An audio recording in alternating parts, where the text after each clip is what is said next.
Thank you so much for inviting me here today to speak with you. I'm so sorry I'm unable to be here in person. I'm here really to talk about my daughter Jessica, or Jess, or Jessie as I called her, and I will refer to her.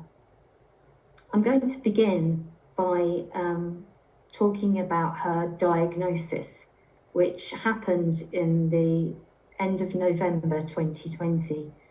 And Jess was privately diagnosed with stage 4 adenocarcinoma, cancer of an unknown primary.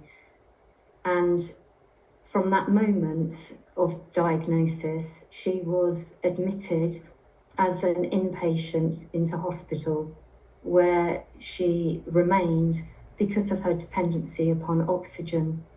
And devastatingly, she died just 3 weeks later, 5 days before Christmas, in the December of 2020. So, to rewind a little bit, let me just tell you a little bit about Jess. Jess was 27 when she was diagnosed. She was a satellite engineer, a radio frequency engineer, and she worked for Airbus, and she was almost their go-to girl, really, because she drove the Mars rover, and she used to talk a lot to people that came into the company, and she was, a real advocate for women in STEM. But she was also mostly a partner to her boyfriend Alex, who she just started living with before her diagnosis. And she was obviously my daughter, and she was a friend to so many people. And the thing that most people would say about Jess was just, they would talk about her humility, her integrity, and just her kindness. Jess loved the simple things in life. She loved fairy lights, she loved travelling, she loved her cats, she loved reading, she loved being with her family and her friends. So how did we get to the point where Jess was diagnosed in November 2020? Well, it really began in the June when she began experiencing some quite pronounced ill health, which was most significant symptom was a cough, a persistent cough. And that cough remained for the next 5 months, despite multiple courses of antibiotics and steroids. Jess began to speak in a whispered voice because her throat was often so aggravated by the coughing, and she didn't ever want to start an episode of coughing, and her throat was very, very hoarse. But quite quickly after that, she also developed acute postnasal drip, and she was constantly having to spit out mucus. And also, we now know that Jess was experiencing quite significant red flag cancer symptoms, in that she had unexplained weight loss. She would have fevers, night sweats, vomiting. She experienced such discomfort and pain in her back that for the last 3 months she couldn't wear a bra. But Jess was a really proactive person, and she had contacted her GP surgery on 20 occasions in the 5 months leading up to her diagnosis. And those consultations, 3 of which were face-to-face, really reassured her that there was nothing significantly wrong. And initially, Jess was really reassured by this. She was diagnosed with having long COVID, despite never testing positively for COVID. But as we sort of crept into autumn, Jess knew absolutely that what was happening to her body wasn't right. And she was finding it increasingly hard to represent herself and explain and try and convince people that everything was not okay. By the November of 2020, Jess had bloods that had indicated a raised D-dimer, and at that point, reduced liver function.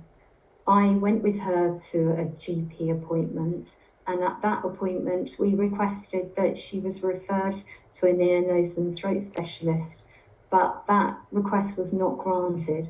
So we followed up the appointment with letters to the GP expressing our deep concerns that things were not well. And it was following that the decision was made that Jess should seek a private referral. And it was through that private referral that Jess was diagnosed. And obviously that diagnosis was utterly devastating, and her ultimate passing away was the most shattering experience, life-changing, incomprehensible. We were all, everybody, our whole community were shocked to the core that this vibrant, intelligent girl who had had so much to live for had suddenly been diagnosed and died. And like, I guess, so many parents, when they experience the sudden or death of a child, I found myself desperately wanting to do something to make a difference, to represent Jess, and also to follow up her requests in hospital that people should understand, or doctors should understand, how hard she had tried to explain that something was not right, but the fact that her age was a huge barrier, and the assumptions were that nothing serious could be wrong.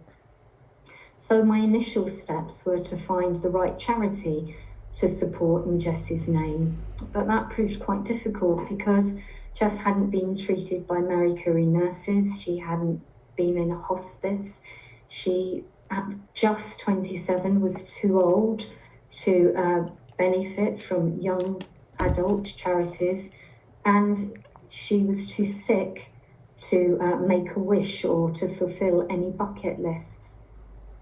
So it became quite obvious really early on that where I needed to focus my attention was within primary care and early diagnosis. And I found myself starting a petition, a change.org petition, which initially was improve the awareness and diagnosis of cancer in young adults. And this was something I'd never done anything like this. I'm a teacher. I felt absolutely that I was the luckiest person, really. I had two beautiful children and everything seemed to be going well in my life. So this wasn't a world that I was going into that I knew anything about at all.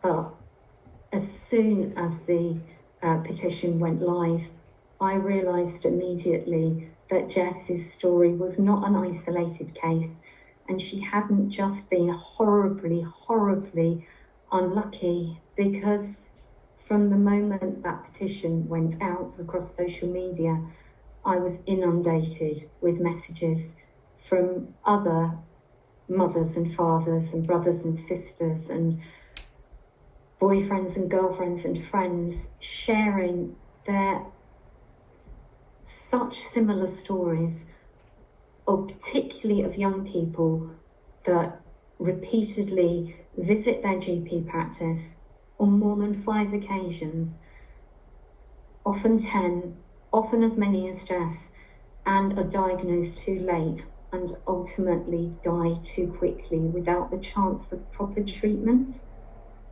And it became really apparent that this was something that people were relating to. Part of the petition was the calls for what was then Jess's Law, which was a 3 strikes and we rethink campaign. So when a patient goes to their GP practice for the third time with symptoms that are not improving or are escalating, Jess's law was saying we need to rethink, we need to go back to the drawing board, we need to escalate this patient's case for review, and we need to start again. And it's really a fresh eyes approach. It's not absolutely specific in how that will be actioned, but the suggested courses of action are that the doctor may seek other opinions from their primary care colleagues. They may refer to secondary care. If the patient had been seen remotely previously, they should be called in for a face-to-face appointment and physically examined. And they should receive continuity of care so that the same doctor is following up the case. And really importantly, at this third visit, to remember that there are two experts in the room, really.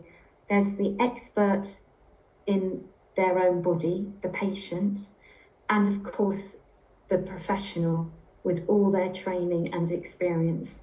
So to really, really listen to the patient.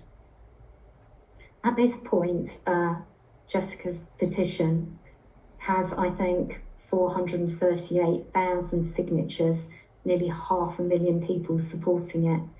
And all of that support has obviously drawn attention from government, and myself and Jess's dad, Simon, have met with 3 health secretaries.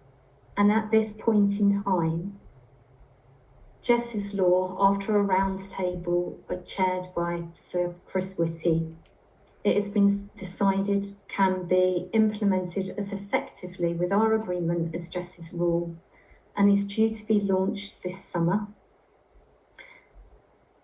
So I'm really here today to say, when that letter coming from the Health Secretary, supported by the Royal College of GPs, by NHS England, by the Department of Health, and by the charity that we set up in Jessica's name, the Jessica Brady Cedar Trust, when that letter appears in your GP surgeries, to be aware of it, to remember Jess, to remember the countless other young people that were diagnosed too late, and to really take it on board. I know so many of you listening here today will be nodding and saying, this makes perfect sense, this is what I do anyway, and I will continue to do, and thank you for that. One of the actions that you may be asked to carry out is to display a poster in your GP consulting rooms, reminding you of the premise of Jess's Law. And I would ask you, from me, but mainly from Jess, to please spread the word and to display that poster, and to always remember that although something may be unlikely, it's not impossible, that cancer in young people is on the rise. And of all the many patients you may see and follow Jess's principle of 3 strikes and we rethink and find that all is well, there may be a day when your actions actually do preserve a life, they do allow somebody the life-saving treatment that they deserve. And so to close today, I want to say how pleased we are to have the support and the backing of See the Signs, that the Jess's Rule will be flagged on the AI platform, enabling you all to action it with even greater ease, and hopefully with the positive outcomes we also desire. Thank you.